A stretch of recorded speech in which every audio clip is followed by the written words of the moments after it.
Hello guys, हम एक नई सीरीज़ स्टार्ट करने जा रहे हैं, टैक्स कॉन्सेप्ट।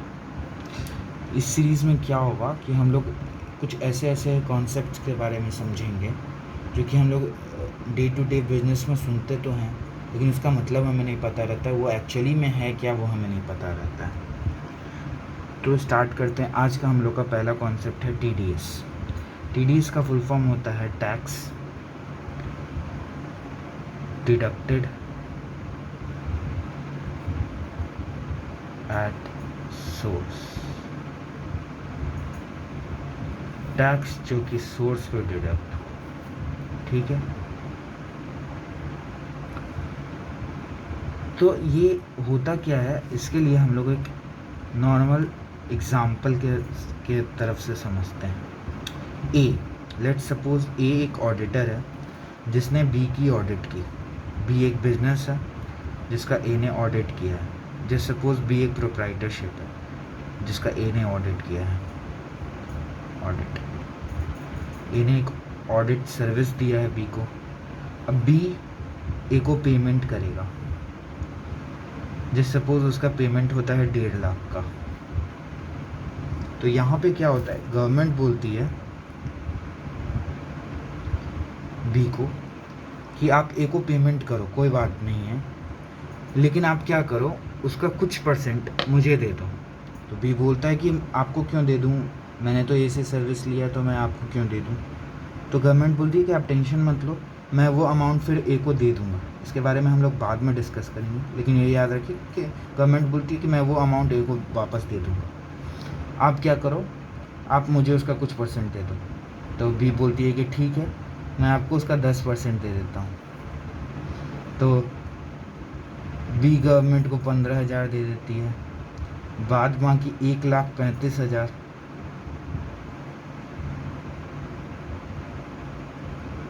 ए को दे देती है। ठीक है, ये हो गया। अब ये एग्ज़ाम्पल आपको समझ में आ गया। अब चलिए इस एग्ज़ाम्पल से फिर समझते हैं कि ये TDS हुआ तो हुआ। वो जो 15,000 था जो बी ने गवर्नमेंट को दिया, उसी को TDS कहते हैं।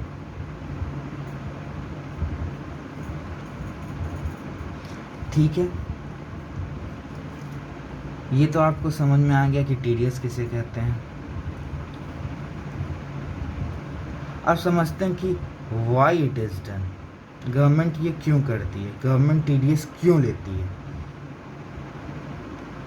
तो गवर्नमेंट बोलती है कि मैं अब डे टू डे सबका लेजर तो चेक करने जाऊंगा नहीं, या फिर सबका पासबुक तो चेक करने जाऊंगा नहीं।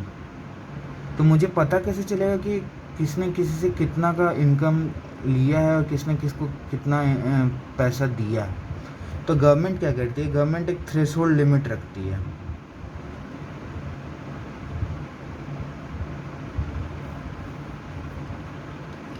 गवर्नमेंट बोलती है कि ये जो लिमिट है, इसके जब तक आप नीचे हो कोई बात नहीं, आप कमती अमाउंट में ट्रांजैक्शन कर रहे हो, कोई दिक्कत की बात नहीं है, चलिए आप कर सकते हैं। लेकिन जैसे ही इस लिमिट को आपने क्रॉस किया तो गवर्नमेंट बोलती है कि ज़्यादा नहीं, एक स्मॉल अमाउंट 10%, या अगर पैन नहीं है तो 20%, इतना ही बस। इससे नीचे भी जाता है वो, 1% भी जाता है, 5% भी जाता है। तो एक स्मॉल अमाउंट आप मेरे को दे दो। गवर्नमेंट बोलती है, जो government for in this example government B को बोलती है कि एक स्मॉल अमाउंट आप मेरे को दे दो। तो बी जब गवर्नमेंट को वो स्मॉल अमाउंट देता है ए के नाम पे, तो गवर्नमेंट को पता चल जाता है कि ए का 1.5 लाख का इनकम हुआ है बी से। अब गवर्नमेंट वेट करेगा, जब ए ITR लगाएगा तो गवर्नमेंट देखेगा कि ए ने वो इनकम दिखाया है कि नहीं। अपने ITR में दिखाया है तो ठीक है, नहीं दिखाया था फिर गवर्नमेंट ए से पूछताछ करती है कि अगर एक इनकम आप छुपा रहे हो तो बहुत सारे इनकम आप छुपा सकते हो, और भी बहुत सारी चीज़ें। ये होता है, ये कॉन्सेप्ट है। इसको कहते हैं मेकर, मेकर ना ही कहें, मेकर ना ही कहें, मेकर यहाँ पे सूट नहीं करेगा। इसको कहते हैं चेकर कॉन्सेप्ट।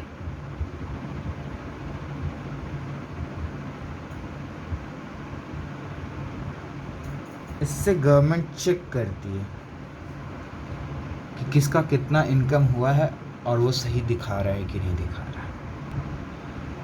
अब जब हमें वाई समझ में आ गया तो अब हम समझते हैं हाउ इट इज़ डन।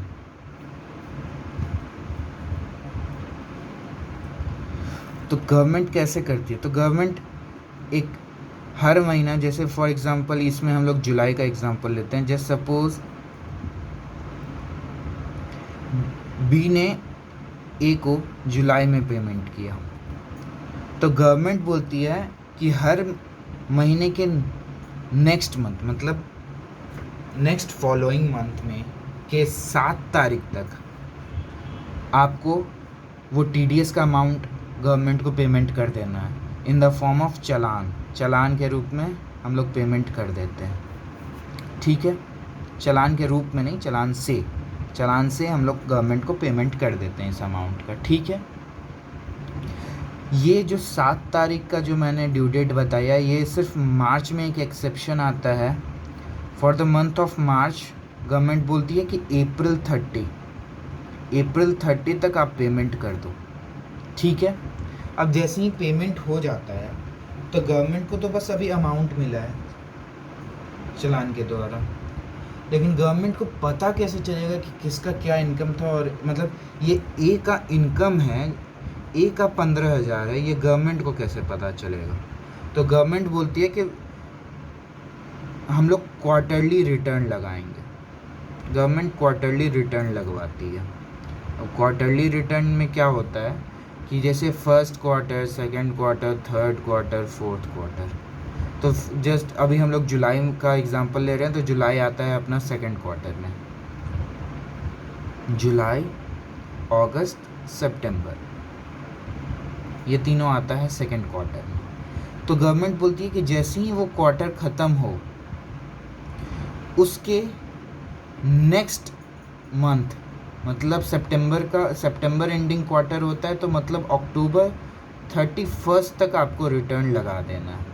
फिर इसमें एक एक्सेप्शन आता है, वो है फोर्थ क्वार्टर के लिए। फोर्थ क्वार्टर के लिए गवर्नमेंट, क्योंकि मार्च मंथ का पेमेंट अप्रैल 30 को होता है, तो गवर्नमेंट बोलती है कि ठीक है, आप मई 31 तक रिटर्न लगा सकते हो।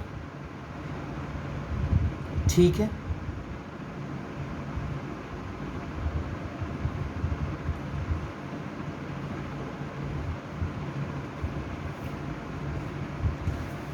अब क्या होता है, ये जब रिटर्न लगाने जाते हैं, तो रिटर्न में क्या होता है कि गवर्नमेंट बोलती है कि आपने हर महीना के अगला 7th तारीख को, मतलब नेक्स्ट मंथ के 7th तारीख को आपने जितना भी चालान का पेमेंट किया था, वह सब चालान का आप डिस्क्रिप्शन मेरे को दे दो। 1 चालान, 2 चालान, 3 चालान, 4 चालान, जितना भी चालान का आपने पेमेंट किया था, ये एक शीट में आप मेरे को दे दो। दूसरा शीट में आप मेरे को ये दे दो कि किस पार्टी के अगेंस्ट में कितना अमाउंट का ट्रांजैक्शन किया था। फॉर एग्ज़ाम्पल, अपना जो एग्ज़ाम्पल लिए हुए हैं, ए के केस में 1.5 लाख का ए का पेमेंट बनता था, जिसमें से 15,000 उसने गवर्नमेंट को दे दिया। ठीक है, ये हो गया।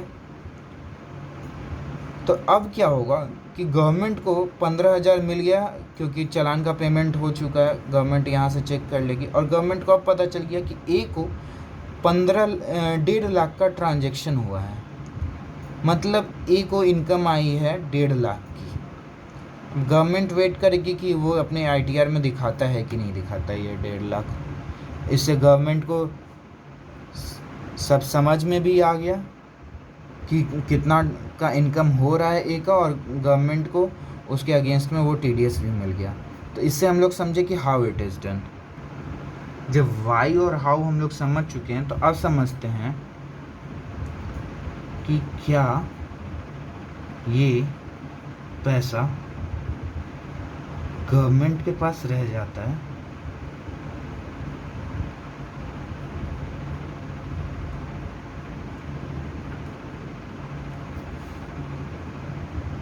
क्या ये पैसा गवर्नमेंट के पास रह जाता है? तो हम लोग समझते हैं कि गवर्नमेंट के पास ये रह जाता है, ये 15,000, या फिर ये ए को वापस मिलेगा कि नहीं मिलेगा। तो इसमें क्या होता है कि जब ए अपना आईटीआर लगाता है,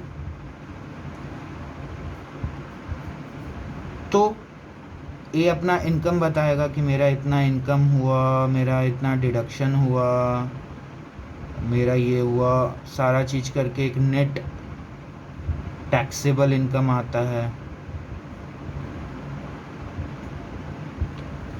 तो इस इनकम में तो ये अपना 1.5 लाख दिखा ही रहा होगा, उसके अलावा भी और जितना जितना इनकम हुआ है ए का वो भी दिखा रहा होगा वो। तो नेट टैक्सेबल आता है जब डिडक्शन विडक्शन घटा के जितना आता है वो अमाउंट, ये नेट टैक्सेबल इनकम हुआ। जैसे सपोज़ कि इसके ऊपर जो टैक्स कैलकुलेट होगा, तो जैसे सपोज़ कि ये क्या कहते हैं, इसका नेट टैक्सेबल इनकम 5 लाख है। अब क्या है, 5 लाख तक तो एक तरह से समझे मतलब है, 2.5 लाख से मतलब 2.5 लाख एक रुपये से 5 लाख तक का भी रेट स्लैब है 5% का। लेकिन अगर किसी का इनकम जस्ट 5 लाख है तो उसको फिर 87A में रिबेट भी मिलता है। तो वो रिबेट लेके जस्ट सपोज़ कि इसका टैक्स लाइबिलिटी, मतलब इसको टैक्स कितना पेमेंट करना है, वो इसका 0 आ रहा है। तो अब क्या होगा कि यहाँ पे एक लिखा हुआ आता है टैक्स लाइबिलिटी 0, फिर उसके बाद आता है कि TDS पेड, कितना ये TDS इसका पेमेंट हो चुका है, मतलब कितना अमाउंट गवर्नमेंट के पास है टैक्स के रूप में। तो गवर्नमेंट के पास 15,000 टैक्स के रूप में है। तो फिर गवर्नमेंट एक और चीज़ दिखाती है कि टैक्स पेएबल या रिफंडेबल।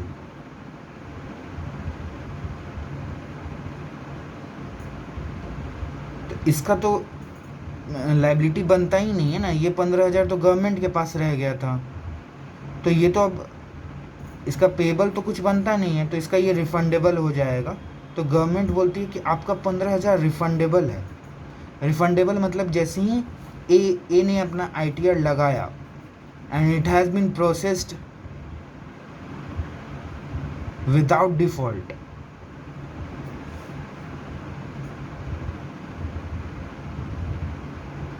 जैसे ही it has been processed without default, वैसे ही गवर्नमेंट क्या करेगी,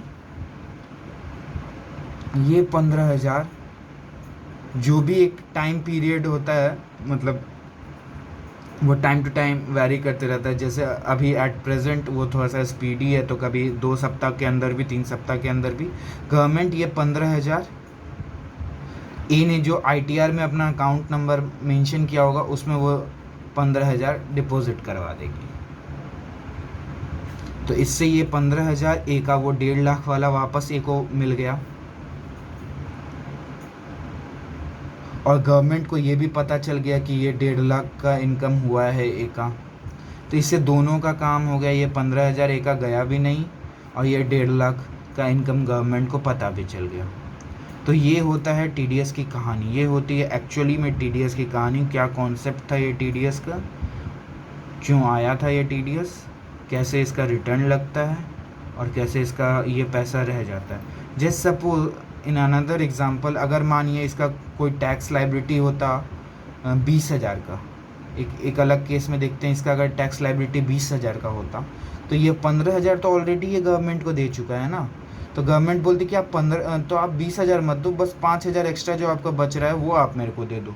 तो इसको फिर से 15,000 नहीं देना पड़ता, इसको बस 5,000 देना है। तो जो वो 15,000 गवर्नमेंट ले ली थी, तो एक तरह से समझ लीजिए कि गवर्नमेंट ने पहले ही इससे टैक्स ले लिया, और ये बाद बाकी का 5,000 दे देगा तो हो गया इसका, जो इस साल का ITR रिटर्न है वो इसका लग गया। तो ये केस होता है। तो ये था TDS का एक्चुअली में पूरी कहानी।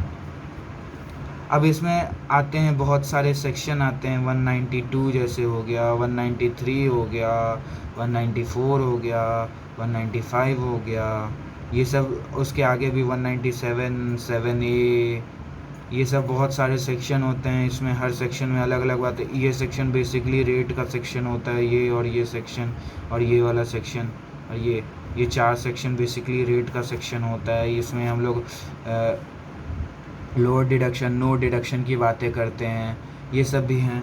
ये सब हम लोग नेक्स्ट टाइम में समझेंगे। तो कैसा लगा आपको मेरा ये एक सिंपल सा सीरीज़ जो मैं स्टार्ट करने जा रहा हूँ, इसका पहला वीडियो आप लोगों को कैसा लगा प्लीज़ अपने कमेंट सेक्शन में बताइए, और do like this video. Thank you.